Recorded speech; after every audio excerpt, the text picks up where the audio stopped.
La parole est à monsieur Rémy Pointereau pour le groupe Les Républicains.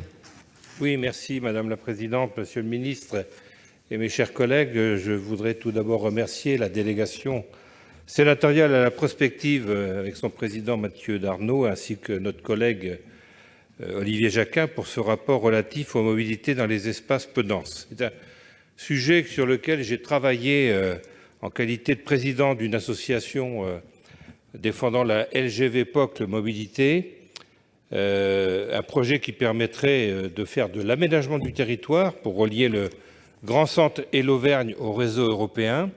Et en attendant que ce projet se fasse, j'ai mené une enquête sur la mobilité sur un grand bassin de vie comprenant 3 départements ruraux, donc peu denses, le Cher, l'Indre et l'Allier. Et le premier résultat de l'enquête a révélé une importante attente concernant le ferroviaire, et notamment dans les secteurs les plus éloignés, car lorsque vous êtes aux confins de l'Indre, de la Creuse, de l'Allier et du Cher, eh bien, on est au milieu de nulle part, il n'y a ni autoroute ni voie ferrée. Et les habitants en zone rurale n'attendent pas seulement des trains, ils souhaiteraient qu'une articulation multimodale se mette en place, et cela passe par une modernisation des lignes existantes, le réemploi des plus petites lignes fermées voilà quelques années et une meilleure desserte ferroviaire tant sur le plan géographique que par les horaires adaptés, ce qui n'est pas souvent le cas dans les territoires ruraux. Alors, mes questions sont les suivantes. Quels sont les moyens engagés par l'État pour que nos zones peu denses renouent avec la culture ferroviaire et la réouverture des petites lignes? Et est-ce que l'État et la SNCF envisagent d'apporter leur soutien aux collectivités qui souhaitent s'engager dans la mise en place d'une politique de rabattement telle que mentionnée dans ce que vous avez dit tout à l'heure, pour ramener les petites communes vers les gares les plus proches, là où c'est le problème. Évidemment, on a un vrai problème de rabattement de tous ces territoires éloignés pour aller vers nos gares les plus proches. Merci monsieur Pointereau. La parole est à monsieur le ministre. Merci Madame la Présidente. Oui, monsieur le sénateur, je connais bien ces confins en plus.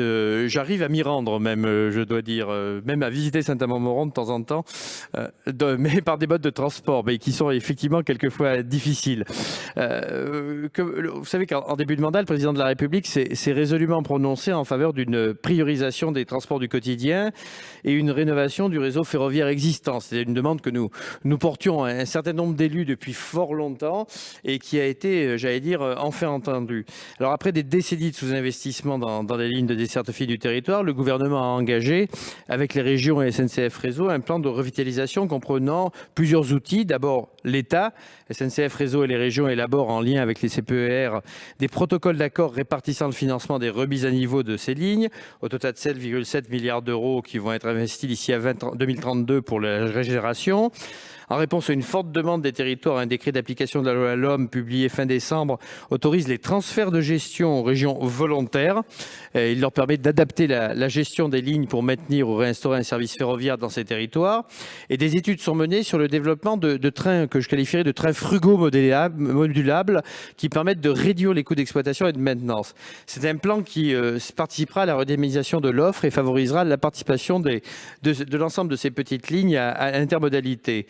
Sur le sujet plus global que vous évoquez de la problématique, je vais dire des rabattements vers les gares, on est quand même dans des logiques où il me semble que justement la prise de compétence des autorités organisatrices de mobilité par les EPCI peut provoquer un véritable déclic s'agissant des relations entre la région et ses EPCI pour faire en sorte qu'une desserte plus fine soit élaborée. Bon, il y a eu des évolutions des choses et souvent les départements avaient des plans départementaux de transport qui étaient plus adaptés quelquefois que les plans régionaux pour ce genre de choses. Mais soyez-en sûrs, aujourd'hui, au travers de cette prise de compétence, il y aura demain une meilleure prise en compte non seulement des rabattements vers les gares, mais des mobilités du quotidien sur les zones qui ne sont pas munies de lignes ferroviaires, qu'elles soient petites ou grandes. Merci, monsieur le ministre. La parole est à madame